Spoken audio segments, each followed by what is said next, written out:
All right, everybody, what's going on? Welcome to another edition of SWAC Talk, the show where we cover the SWAC inside and out. Of course, as usual, I'm your tour guide driving this tour bus around the SWAC Sea Wells, and we're going to talk basketball as usual. That's what we're doing from now on until take a little break for signing day on February 2nd, and then whatever else comes up. But with that being said, man, we're still in basketball. Another weekend of SWAC basketball taking place. 6 games, men action, 6 game women action. And we're going to go ahead and run through all these games, and then we're going to preview the games that take place on Monday, January 24th. So, full show as usual, all SWAC basketball, all SWACtion, all day, all the time. So, with all that being said, man, you see the social scrolling down on the screen below: Instagram, Facebook, Twitter, email, all of that. You can check all of that out at your leisure. Also, if you haven't done so already, man, once you go and subscribe to the channel, like the videos, share them, comment, and hit that notification bell so you can be alerted to any content that I upload. As usual, the schedule: Wednesday, gonna recap Monday games, preview Saturday games. Thursday, SWAC Smoke live 6 p.m. Central, 7 p.m. Eastern. And then Sunday, recap Saturday's games, preview next Monday's games. So as usual, full week of SWAC Talk and SWAC Smoke coming at you. Speaking of SWAC Smoke, we have a little campaign that we're running. It's called Give Back to the SWAC. And as you can see, the information is on the screen. Just in case you don't know what that is, we're going to raise money each month for a particular university. This month, we're doing Alabama A&M. So if you could give anything, you can hit the cash app on the screen right now. The link will also be in the description. We're just raising whatever we can for each university each month. Just to donate to the athletic department, whether it's $20, $50, 100, whatever. That's what we're doing. Every little bit helps. That might be a meal for a kid or something like that. So we're just trying to do whatever we can do. So if you can donate, it would be much appreciated. And we'll be talking about that all the time on SWAC Smoke as well. So this is kind of a SWAC Smoke project, but I like to bring it to my show as well. So just want to put that out there. Information, if you don't see it on the description, it'll be on Instagram, Facebook, Twitter, all of that. So make sure you check that out and partake if you can. So man, let's not waste no more time. Let's get into this basketball action. Full slate of games. We did have one COVID casualty. That was the Florida A&M Alcorn game. Alcorn had to forfeit due to COVID. They had to pause their basketball activity, so I'm assuming that this is probably going to impact that game on Monday against Bethune Cookman as well. So we're going to kind of operate as if that game is not taking place. And if it does take place, then that's great. But we're going to operate under the assumption that that game does not take place, which means that FAMU picks up a forfeit victory. And Bethune Cookman, if Alcorn cannot play, they'll pick up a forfeit victory as well. So with that being said, we're going to jump into our first game. And we're going to talk JSU women's basketball, man. They continue to do what they do. They blow through another school. Bethune Cookman dropped an 82-49 decision to JSU. This game was not close, really, ever. Score was 26-12 at the end of the first quarter. Halftime score was 48-20, 48-22. And second half was a bit closer, but not much. Jackson State won the third quarter by 3 points and the fourth quarter by 4 points. They led every quarter, so just pretty much took care of business in this game. Misha Williams, double-double as usual, 22 points, 10 rebounds, 2 blocks, and 2 steals, 10 of 17 from the field, 2 of 2 from the line. She only played 23 minutes, and she put up those kind of numbers. Teams are having a hard time with this JSU team. The other double-digit scores were Deja Woodard with 10, and she also had 9 rebounds, and Deja Rogan with 10 points and 4 assists, 3 rebounds and 5 steals. So big game for both of those young ladies. Jackson State, 52 rebounds on the night. They only committed 9 fouls. They had 18 assists. They did turn the ball over 20 times. They had 3 blocks and 11 steals. They shot 47% from the field, 33 of 69. 3 of 10 from the three-point line for 30%, and 13 of 15 from the free throw line for 86%. Like I say, if I had to say anything that this team does not do really well, and that's shoot threes, but they have yet to need to do that. They've been controlling the paint in pretty much every game. 58 points in the paint, 24 points off of turnovers, 26 second chance points, 17 fast break points, and 27 bench points. Tatum Hayes and Kayla White both led Bethune Cookman with 12 points apiece. And Taylor Williams, she had 10 points to be the other double-digit scorer for the Lady Wildcats. They had 19 rebounds. They just got demolished on the boards. 18 fouls, 7 assists, 19 turnovers, 2 blocks, and 9 steals. They shot 35% for the night, 21 of 59, 2 of 11 from the three-point line for 18%, 5 of 7 from the free throw line for 71%, 28 points in the paint, 9 points over turnovers, 3 second chance points, 4 fast break points, and 9 bench points. So this was just a demolition by Jackson State. They control this game pretty much from start to finish, and that's what they've been doing all year. And it's really been a situation where this team is just taking care of business. No matter who they play, they've been able to pick up victory. So right now, this is a one-team league, so to speak. Everybody, I say everybody's playing for second right now, but of course, anything can happen in conference play. You can easily drop a game somewhere. So we're not gonna really write everybody off, but we're gonna just say that this team is ahead of everybody right now. Southern, who is second place right now, they defeated Arkansas Pine Bluff by a score of 78-64. This was a game I thought Pine Bluff would give Southern more trouble with their size, but Southern was able to, really play really well. They shot the ball fairly well. They played pretty good defense, and they actually were competitive on the boards against UAPB. So that kind of neutralized a lot of what Pine Bluff was able to do these last few games. And Southern was able to jump out to a pretty decent lead and hold on to win by 14 points. Joyce Kennerson led UAPB with 12 points. She had 4 rebounds and 4 assists and 1 steal. She scored all 12 of her points from the free throw line. She was 0 for 5 from the field and 0 for 4 from the three-point line. Maya Pete, 10 points and 9 rebounds. Southern did a good job of keeping her off the boards. 9 rebounds is a low for her in the last few weeks. So they did a pretty good job with that. And nobody else really did any damage on the boards. 9 points for to Kaylin Busby and 8 points for Tyler Pyburn.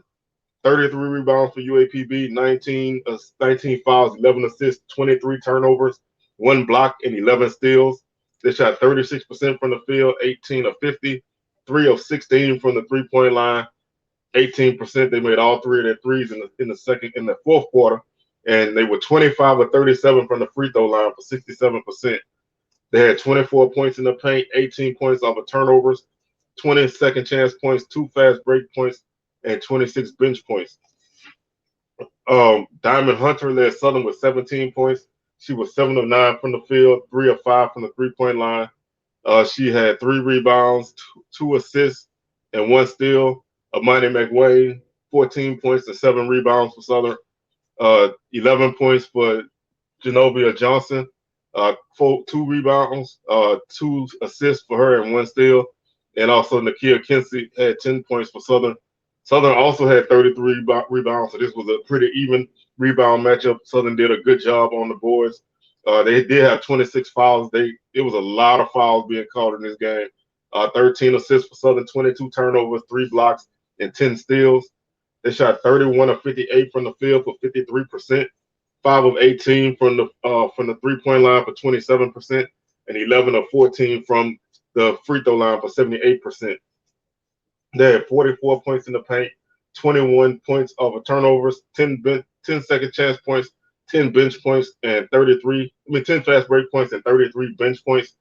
This game had 3 ties and 5 lead changes, so it was early for sure. It was a back and forth affair. Pine Bluff did have a decent lead for a while. They did a lot of trapping early, but Southern was able to break that and kind of control the game from the second quarter on. The next game we're going to talk about is Grambling and Valley. Grambling defeated Valley 76-61. Another game that Grambling pretty much controlled from start to finish. They led every quarter. They outscored they outscored Valley in every quarter. Michaela Etienne and Sarah Moore both led Valley with 16 points. They were the only two double-digit scorers. Matter of fact, the next two people had 5 points apiece. So not a lot of balanced scoring. They were pretty two people basically control the scoring in this team. 34 rebounds for Valley, 15 points, 15 fouls, 15 assists, 22 turnovers, 1 block, and 6 steals. They shot 42% from the field, 24 of 56, 5 of 19 from the three-point line for 26%, and 8 of 14 from the free throw line for 57%.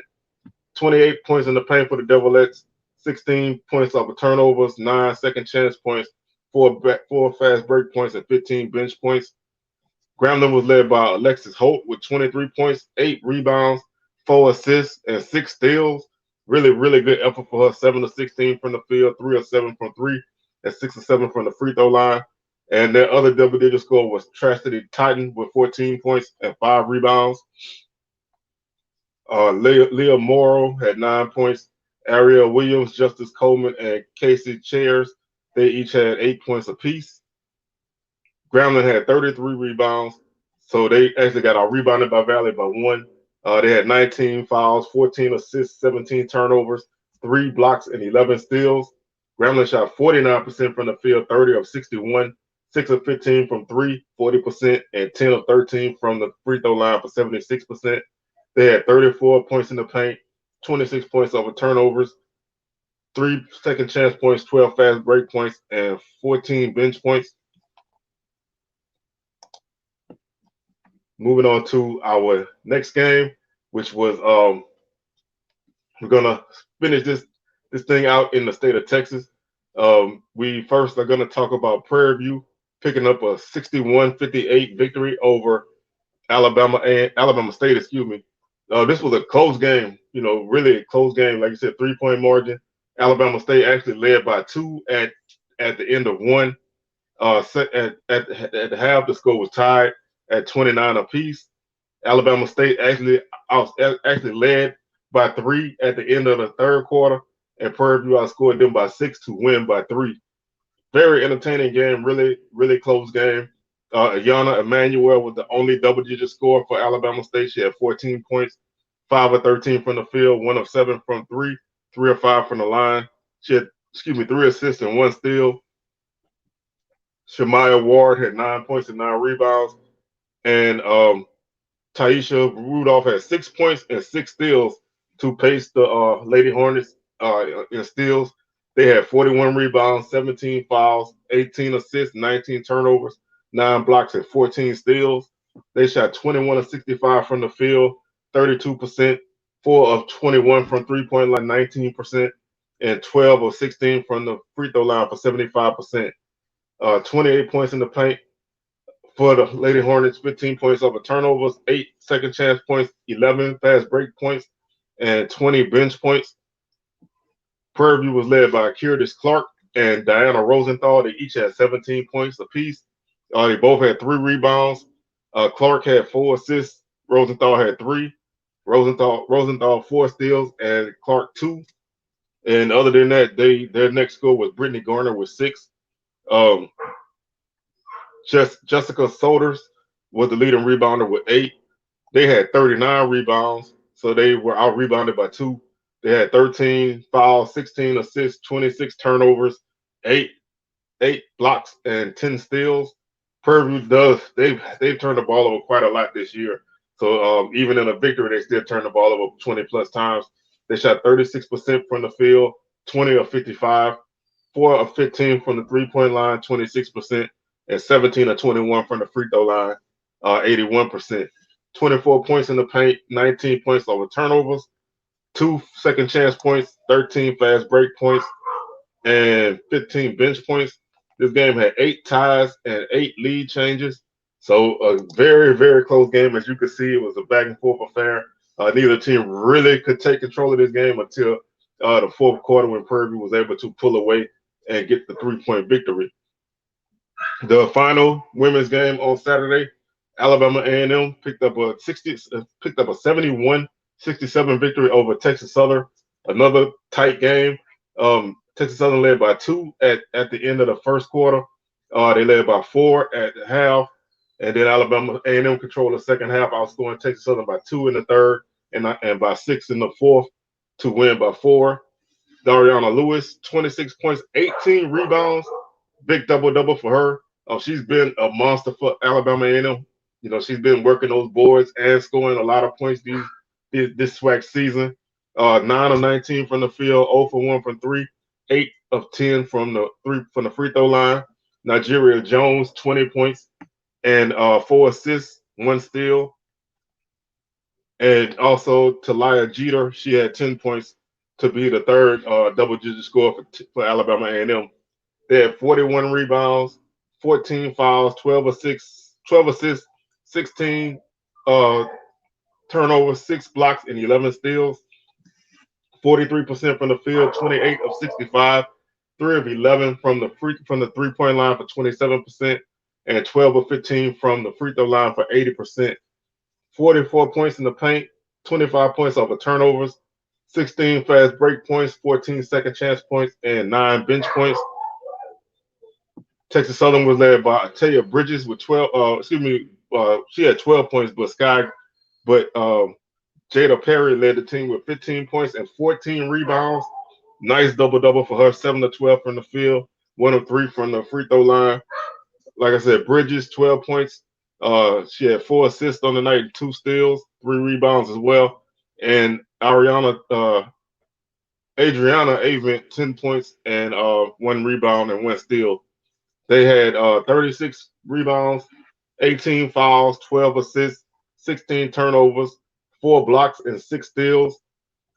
Texas Southern shot 41% on the night, 26 of 63, 5 of 15 from the three-point line for 33%, and 10 of 14 from the free throw line for 71%. They had 28 points in the paint, 14 points over turnovers, 12 second chance points, 2 fast break points, and 32 bench points. This game had 3 ties and 2 lead changes, so it was a very close game as well. 2 entertaining games took place in the state of Texas this weekend, and these 4 teams will switch and play each other on Monday. So, looking at the schedule coming up for Monday, Alcorn and Bethune Cookman they hook up, but right now I'm operating under the assumption that this game would not be played. So Bethune Cookman would most likely pick up a forfeit victory if this game does not take place. Jackson State is at Florida A&M. Jackson State 6-0, 8-6 overall. Florida A&M 2-3, 2-14 overall. Alabama State is at Texas Southern. Alabama State 4-2 overall, 4-2 in conference, 5-10 overall. Texas Southern 3-4 and 3-11 overall. This is going to be the game that we're going to talk about in a few minutes. UAPB is at Grambling. That's 5:30 tip-off. Most of these games are 5:30 tip-offs, except for the Florida A&M Jackson State game. That's a 4:30 tip-off. Pine Bluff 4-3, 8-9 overall. Grambling 3-3, 6-11 overall. Alabama A&M at Prairie View 3-3 for the Lady Bulldogs, 5-11 overall. Prairie View 4-3, 7-11 overall. Valley is at Southern. Valley is 1-6 and 2-13 overall. Southern 5-1 and 7-10 overall. So looking at Texas Southern and Alabama State, Texas Southern comes in averaging 73 points on the seat in SWAC play. Alabama State 63. Alabama State's allowing 57 points per game in conference play. Texas Southern 73. So Texas Southern scores a lot of points, but they give up a lot of points. Alabama State plays a little bit of a slower tempo. They want to stay in the mid-60s, and that defense has been pretty solid. They're third in the league in scoring defense, so they really do a good job of slowing teams down and keeping the game in a lower scoring range. Texas Southern shoots 43% from the field. Alabama State shoots 37%. Alabama State leads the league in field goal percentage defense. Their opponents shoot 31%. Texas Southern is third. Their opponents shoot 37%. So both these teams play pretty good defense. Texas Southern does give up a lot of points, but they play pretty well, defending you from the field. Texas Southern actually leads the SWAC in 3-point shooting at 33%. Alabama State is third at 32%. Alabama State leads the league in 3-point shooting defense. Opponents are shooting 18% against Alabama State, so they really defend the three well. So that's going to be a really interesting matchup. Texas Southern, who leads the league in 3-point shooting, they have the second most 3-point attempts in the league, and they have the most 3-point makes in conference play against a team that is only allowing opponents to shoot 18% from the 3-point line. So that's going to be an interesting matchup. Texas Southern also defends the three well. They allow 23% shooting. And like I said, Alabama State shoots 32% from the 3-point line. So this is going to be a really good matchup. Both teams defend pretty well on the perimeter. It's going to be interesting to see who can break through the other team's defense. I think this game is going to be a game of tempo and pace. If Texas Southern can keep the tempo up and get the score into the 70s, I think they have a good chance at winning this game. If Alabama State can keep the game a little bit slower in the mid-60s, no more than that, then I think they'll be able to control this game with their defense. Free throw percentage, Alabama State shoots 67% from the free throw line.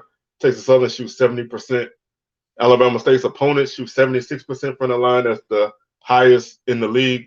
Texas Southern's opponents shoot 67% from the line. Rebounding, Texas Southern averages 37 rebounds per game. Alabama State averages 41, so they have the advantage on the boards. Alabama State's opponents average 40 rebounds per game. Texas Southern's opponents average 42 rebounds per game. So Texas Southern gets out rebounded by their opponents on average, and Alabama State typically wins the rebounding margin. So I think that edge goes to Alabama State. Turnovers, Texas Southern averages 22 turnovers a game. They force 19. Alabama State averages 16 turnovers per game. They average 18. Their opponents average 18. So they do a better job of taking care of the ball. Like I said, I think this is going to come down to tempo and pace. If this game stays up tempo, then those turnovers that Texas Southern tends to have may not hurt them as much. If the game doesn't go a high tempo, those turnovers will hurt them a lot. You don't want to turn the ball over, obviously, in a game of limited possessions. You can kind of get away with that in a high tempo, high possession game, but in a slower game, you need to really value the basketball. And 22 turnovers does not value the basketball. Texas Southern averages 3.8 block shots per game. Alabama State leads the league in blocks per game at 5.6. So again, they can control the half court defensively. Like I said, they play very well defensively. So this should be a very interesting matchup to me. Alabama State is second in the league in assists at 15.8. Texas Southern 12.5 assists per game. Steals, Alabama State averages 9.2 steals per game. Texas Southern 8.5. Taking a look at a few of the individual leaders, Adriana Avent leads Texas Southern at 18.1 points per game. Alabama State's led by Ayana Emmanuel at 13.8. Ataya Bridges from Texas Southern also averages 13 points per game. Shemaya Ward from Alabama State, she averages 12.4 points per game.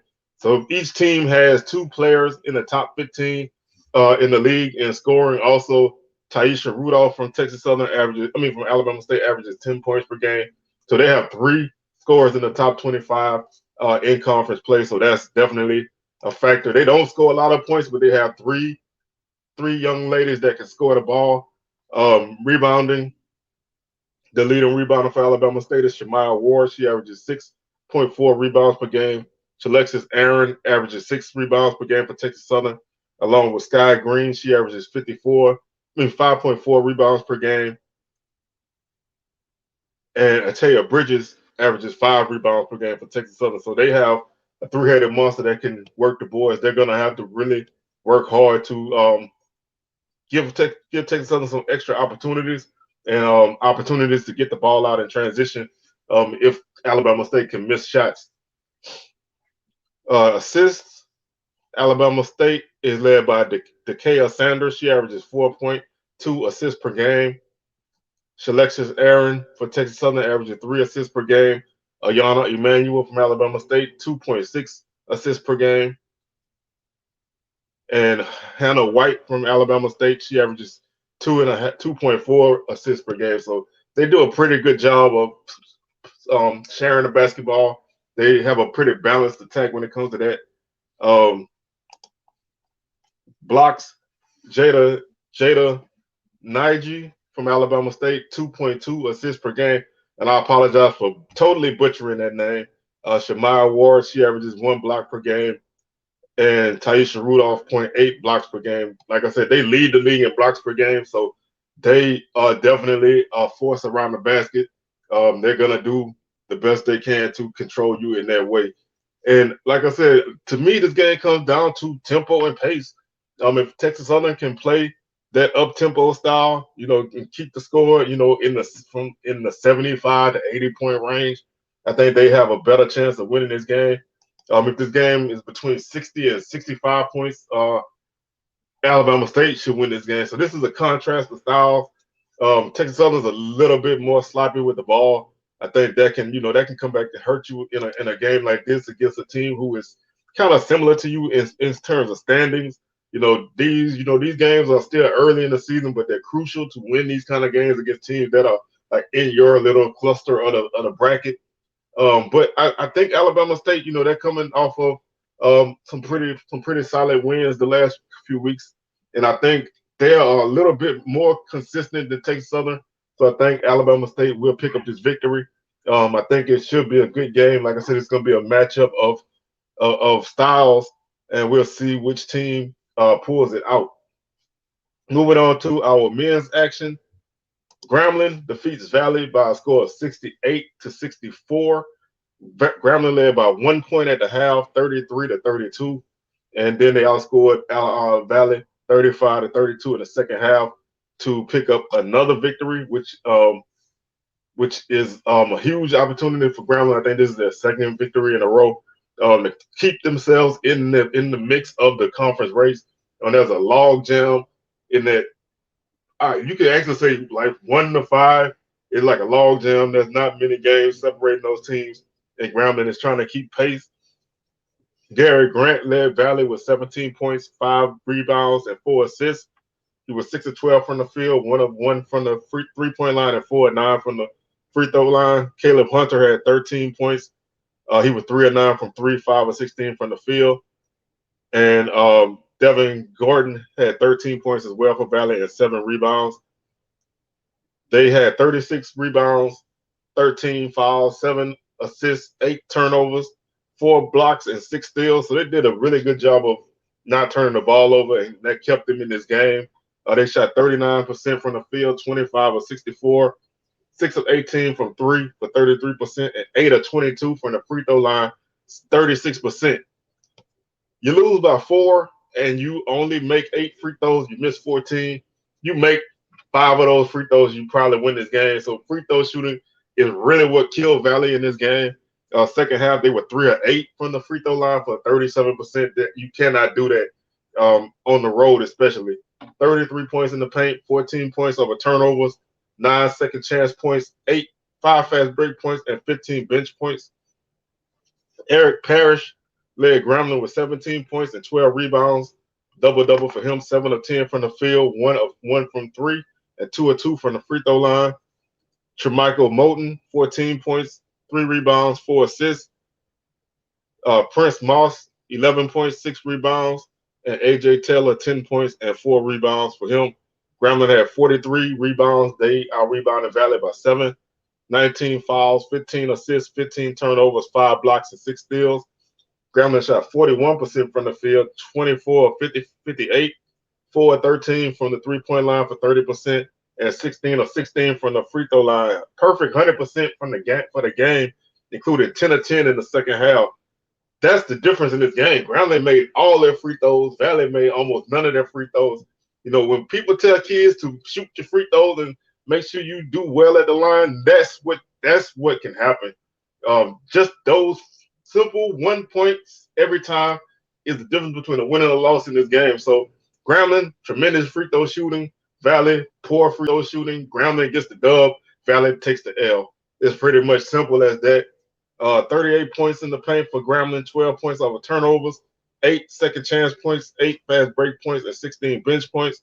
This game had 5 ties and 4 lead changes. Again, it came all down to free throws. Florida A&M, who is probably the hottest team in the league right now, they won their fourth straight game in conference play. They rebounded from an 0-2 start. They beat Alcorn 70-68. Alcorn has dropped 2 straight after winning 4 in a row to open up the conference play. Keandre Montgomery led Alcorn with 17 points and 5 rebounds.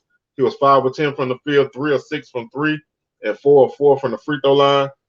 Justin Thomas, 13 points. He was 2 of 4 from the field, 1 of 1 from 3, and 8 of 10 from the free throw line. He had 2 rebounds, 3 assists, and 5 steals. And Linnell Henry, 12 points for Alcorn, 5 of 10 from the field, 2 of 5 from the three-point line, and no free throws, 2 rebounds for him, and 1 block and 1 assist. Alcorn had 32 rebounds, 14 fouls, 11 assists, 12 turnovers, 1 block, and 7 steals. They shot 37% from the field, 20 of 53, 7 of 19 from 3 for 36%, and 21 of 24 from the free throw line for 87%. So their shooting was not as good as it's been in their winning streak. They shot 20% from three-point line in the second half. That was probably one of the bigger differences, as they actually blew an 8-point lead at the half. FAMU outscored them by 10 in the second half to win this game by 2. So Alcorn led in the first half. They shot pretty well in this first half. They shot 41% from the field and 42% from 3 and 91% from the free throw line in the first half. Second half, the shooting from the field and three-point line just totally disappeared. And FAMU was able to go on a run and pull this game out. 20 points in the paint for Alcorn, 12 points off of turnovers, 23 second chance points, 6 fast break points, and 33 bench points. They did have 14 offensive rebounds, so they did a good job on the offensive boards. FAMU, as usual, was led by MJ Randolph with 21 points. He had 5 rebounds, 5 assists, and a steal. He was 7 of 15 from the field, 1 of 1 from 3, and 6 of 7 from the line. Keith Littles, 16 points, 1 rebound, 1 assist, and 1 block. Bryce Morgan, 11 points and 5 rebounds for him. Johnny Brown, 10 points, including basically the game-winning shot for FAMU. He sealed a deal for the Rattlers. He had 10 points and 1 rebound. FAMU had 27 rebounds, so they got out-rebounded by 5. They had 18 fouls, 14 assists, 12 turnovers, 4 blocks, and 5 steals. They shot 51% on the night, including 60% in the second half, 25 of 49, 52% from the three-point line, including 80% in the second half. For the game, they were 9 of 17. In the second half, they were 4 of 5, and they shot 78% from the free throw line, 11 of 14. So, like I said, Alcorn shooting was good in the first half and poor in the second half. FAMU shooting was pretty good in the first half, but even better in the second half, and that was the difference in this game. 20 points in the paint, 11 points off of turnovers, 6 second chance points, 15 fast break points, and 19 bench points. The next game we're going to talk about is Bethune-Cookman and Jackson State. Bethune-Cookman picks up a 55-50 victory over Jackson State. Low-scoring game, typical Jackson State, low-scoring defensive type of game. Bethune-Cookman led by 2 at the half, 27-25, and they outscored Jackson State by 3 in the second half, 28-25 to win by 5. Javius McKinnis led Jackson State with 16 points and 9 rebounds. He had 9 blocks. Definitely was a monster inside for Jackson State, 7 of 13 from the field and 2 of 3 from the line. 14 points for Ken Evans, 6 rebounds for him and 1 steal, and 6 points for Terrence Lewis for Jackson State, along with Chance Moore with 6 points. Not a lot of offense for Jackson State. 40 rebounds, 10 fouls, 9 assists, 19 turnovers. That's a big key for them in this game. 11 blocks and 7 steals. They shot 34% from the field, 20 of 58. Just a poor shooting night, 31% in the first half, 38% in the second half. 3-point shooting, another poor effort, 3 of 16, 18% from 3-point line, 1 of 10 in the first half, and 2 of 6 in the second half. They were 7 of 9 from the free throw line for 77%. They had 32 points in the paint, 10 points off of turnovers, 16 second chance points, 16 fast break points, and 23 bench points. Kevin Davis led Bethune-Cookman with 18 points, 4 rebounds. He was 7 of 16 from the field, 3 of 5 from the 3-point line, 1 for 1 from the free throw line. Marcus Garrett, 14 points and 7 assists for him. Joe French, 9 points. Like I said, this was just one of those typical Jackson State games. 32 rebounds for Bethune-Cookman. They got out-rebounded by 8. 9 fouls, 11 assists, 13 turnovers, 4 blocks, and 16 steals. They did a really good job of getting their hands on the ball and turning Jackson State over quite a bit. 38 points in the paint, 19 points off of turnovers, 10 second chance points, 22 fast break points, and 8 bench points. Again, Bethune-Cookman is not a deep team. They only go like 8 deep. So they basically don't play a lot of guys. Their starters play heavy minutes. They only had one other guy played more than 20 minutes. So they played their starters 30-plus minutes. And that was actually, this game, it didn't hurt them. The tempo was not that high, so they didn't really need to use a lot of depth in this game. Southern defeated Pine Bluff 99-51. The first thing I want to say, man, Pine Bluff's coaching is the craziest thing I've ever seen. The substitution patterns that their coach makes is just crazy. For the first time in my life, outside of an injury or something like that, Pine Bluff made a substitution 20 seconds into the game. That just really blew my mind, and he subbed guys all night long. This team never could get in the rhythm. Southern started the game off with a 7-0 run, and they were just off and running from there. Halftime score was 60-21. Second half, a little bit more sloppy, but Southern outscored UAPB 39-30 to win this game going away. Daquan Morris had 21 points for Pine Bluff. He played 30 minutes on the night. He had 3 rebounds and 2 assists, 2 steals as well. And Kylan Milton with the other golden line in double figures with 10 points. They had 26 rebounds, 22 fouls, 10 assists, 28 turnovers. They could not handle the pressure that Southern was putting on them. 3 blocks and 4 steals. They shot 31% from the field, 16 of 51. 3 of 20 from the 3-point line, 15%, and 16 of 24 from the free throw line, 66%. 22 points in the paint, 16 points off of turnovers, 12 second chance points, 4 fast break points, and 25 bench points. Terrell Williams had 21 points to lead Southern. He was 9 of 10 from the field, 0 for 1 for 3, and 3 for 3 from the free throw line. He also had 7 rebounds, 1 block, and 2 steals. Tyrone Lyons, 19 points for Southern, 7 of 9 from the field, 2 of 4 from 3, 3 of 5 from the line, 4 rebounds, 2 assists, and 5 steals. And Brendan Brooks had 11 points for Southern. Also, Jason Holiday had 9. And they played pretty much everybody on the roster in this game. Southern shot 56% from the field, 35 of 62. They shot 69% in the first half.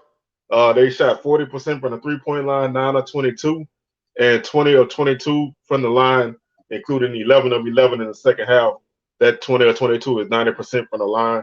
46 points in the paint, 33 points off of turnovers, 8 second chance points, 15 fast break points, and 47 bench points. Like I said, this was just a game that Southern controlled from start to finish. Big bounce back victory after losing to Grambling. And they maintain their hold on first place right now. Prairie View defeats Alabama State 70-67. Watch out for Prairie View, man. I've been saying this the last couple of weeks. Don't let that 0-2 start fool you. That 0-2 start was because they didn't play 2 games. This team is going to be dangerous. They're starting to find their form. They're sitting at 3-2 right now. So they are in the mix. Don't count them out. Please don't count them out. They actually were trailing by 5 at the half, 34-29. They outscored Alabama State 41-33 in the second half to win by 3. Isaiah Range, 15 points for the Hornets, 6 rebounds, 1 assist, 13 points for Trace Young, 11 points for Jordan O'Neal and Juan Reyna. He also had 11 points, and 10 points for E.J. Clark. For the Hornets, they had 3 guys to have 6 rebounds to lead the team. Hornets 32 rebounds, 17 fouls, 17 assists, 11 turnovers, 6 blocks, and 6 steals. They shot 37% from the field, 24-64, 9-23 from the free throw line. From 3-point line, 39%, and 10 of 13 from the free throw line for 76%. 24 points in the paint, 18 points off of turnovers, 5 second chance points, 6 fast break points, and 22 bench points. This game was, really contested well. 11 ties, 11 lead changes. Jeremiah Gambrell led Prairie View with 26 points, 6 assists. He was 8 of 16 from the field, including 8 of 13 from 3. He just totally lit it up from the 3-point line, 2 of 2 from the free throw line. Marquedrick Bell, 13 points. Juwan Daniels, 10 points. Bell also had 11 rebounds to give him a double-double. He also had 4 blocks on the night. Dwayne Cox and Darrell Roberts, they each had 8 points for the Panthers. 42 rebounds for Prairie View. They all rebounded Alabama State by 10. 11 fouls, 19 assists, 17 turnovers, 5 blocks, and 3 steals. They shot 42% from the field, including 51% in the second half. 47% from the 3-point line, including 58 in the second half. 11 of 23 on the night, and 11 of 16 from the free throw line, including 4 or 5 in the second half for 80%. 24 points in the paint, 9 points off of turnovers, 15 second chance points, 7 fast break points, and 11 bench points. Big victory for Prairie View, and like I said, they are a team to keep an eye out on, man. Like I said, a lot of people counted them out because they were 0-2, but this team had not played in a while, and they're starting to find their rhythm. So, they're going to be a dangerous team to look out for. You got to keep your eyes out on them. Texas Southern defeated Alabama A&M 78-44. They led this game by 22 at the half, 42-20, and then they outscored Alabama A&M 36-24 in the second half to win this game going away. Garrett Hicks and Jalen Johnson, both 11 points. Johnson 5 rebounds for the Bulldogs and 2 rebounds and for Hicks. Hicks also had 5 steals. They were the only 2 double-digit scores for the Bulldogs, who had 36 rebounds, 18 fouls, 6 assists. They turned the ball over 21 times, 3 blocks, and 13 steals. They shot 29% from the field, 7% from 3, 1 of 14, and 11 of 15 from the free throw line for 73%. This says they had no points in the paint. I'm not quite sure about that. 15 points off of turnovers, 8 points on second chance points, no fast break points, and 7 bench points. Texas Southern was led by was led by John Jones with 15 points. And Bryson Grissom, he had 11 points. They only had 2 double-digit scores, but everybody that played scored, so they had a pretty balanced attack. Jordan Carl Nichols had 6 rebounds. AJ Lawson had 8 to lead the team. 43 rebounds for the Tigers. They out-rebounded Alabama A&M by 7. They had 10 fouls, 16 assists, 17 turnovers, 3 blocks, and 12 steals. They shot 41% from the field, 42% from 3-point line, 12 of 28, and 16 of 22 from the free throw line for 72%. Again, like I said, this showed no points in the paint for Texas Southern either. So that means they did not record the right number of points in the paint. 24 points off of turnovers, 10 second chance points, no fast break points. Again, I think that's incorrect. And 43 bench points. The largest lead of the night, Texas Southern led by 34 points, as they basically had this game in total control from start to finish. Big victory for Texas Southern again. TSU, just like Prairie View, is a team that I'm going to continue to say don't count them out. Yes, they've had a slow start, but they are going to be a team who is going to be a team that you have to keep your eyes out on as the season continues. So don't count them out. This is going to be a very tough schedule, tough season race for this conference as a whole. I really feel like the SWAC champ on the men's side, the number 1 seed, could easily have 3 or 4 losses. I think right now Southern is playing the best basketball in the league right now, but they are a team that can be beaten. They have their weaknesses. Everybody has their flaws, There are no real head and shoulders better team in the league. It's all gonna come down to, can you win on the road? That's really what's gonna separate your number one seed from everybody else. So if somebody can really separate themselves from the pack, then you'll see that be the favorite team. But right now, everybody's kind of bunched up right now. Looking at the schedule, Alcorn is at Bethune Cookman. That's a 6:30 tip off. Alcorn is 4-2, 3-5 and 13 overall. Bethune Cookman 3-3, 5 and 13 overall. Jackson State at FAMU. Jackson State 2-4 and 4 and 13 overall. FAMU 4-2 and 6 and 11 overall. That's a 6:30 tip off. Pine Bluff is at Grambling. That's a 7:30 tip off. Pine Bluff 2-5, 4 and 16 overall. Grambling 4-2, 6 and 12 overall. Alabama State at Texas Southern, also a 7:30 tip. Alabama State 3-3 and 4 and 14 overall. Texas Southern 4-3 and 6 and 10 overall. Valley is at Southern, 7:30 tip. 1-6 for Valley and 1 and 16 overall. Southern is 5-1 and 10 and 8 overall. Alabama A&M is at Prairie View. That's the game we're going to talk about right now. Alabama A&M is 3-3 in conference and 4 and 12 overall. Prairie View 3-4 and 3 and 12 overall. That's also a 7:30 tip. Prairie View is averaging 73 points per game. Alabama A&M 62. Alabama A&M allows 65 points per game. Prairie View allows 71. So again, this is Prairie View. You know, they're a higher tempo team.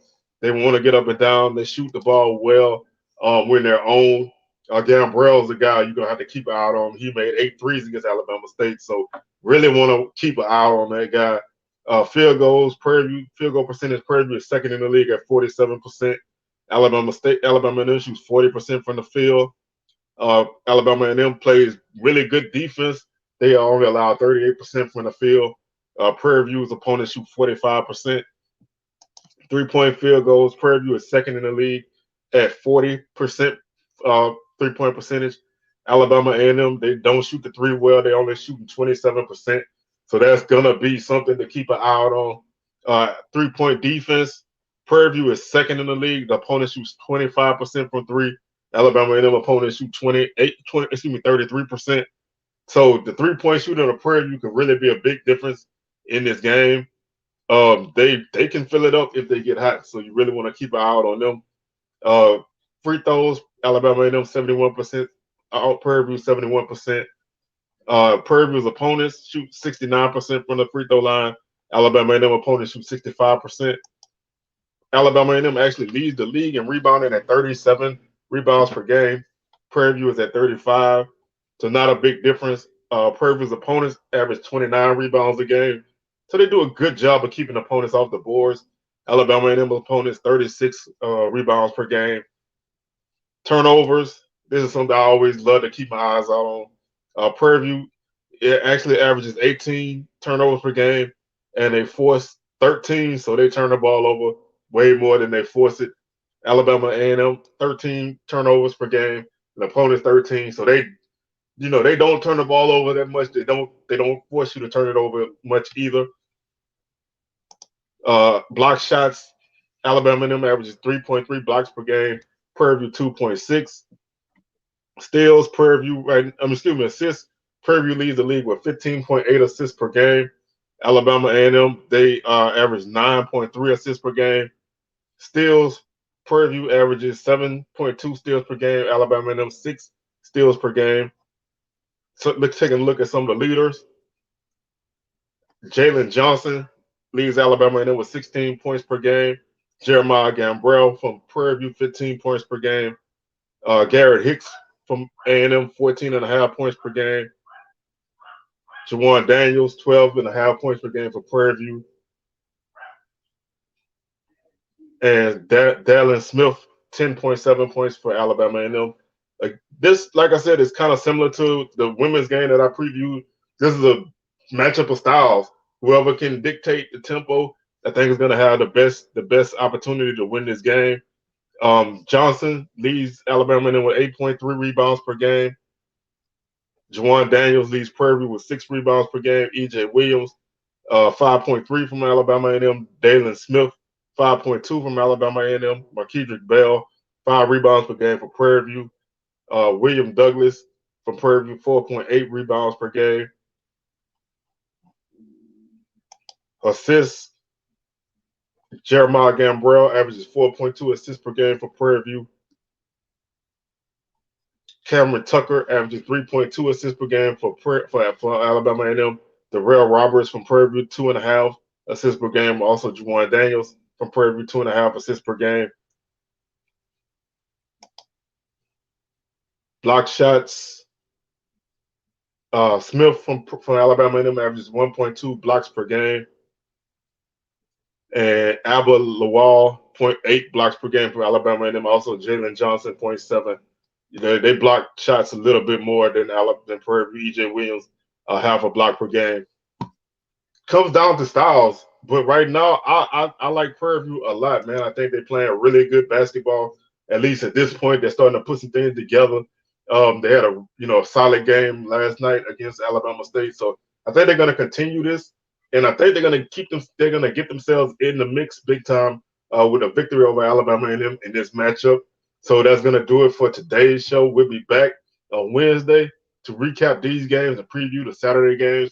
Thursday, as usual, SWAC Smoke, 6 p.m. Central, 7 p.m. Eastern. And then next Sunday, recap Saturday games, preview Monday games. So a lot of SWAC basketball action coming at you, and we'll catch you guys on Wednesday. We out. Peace.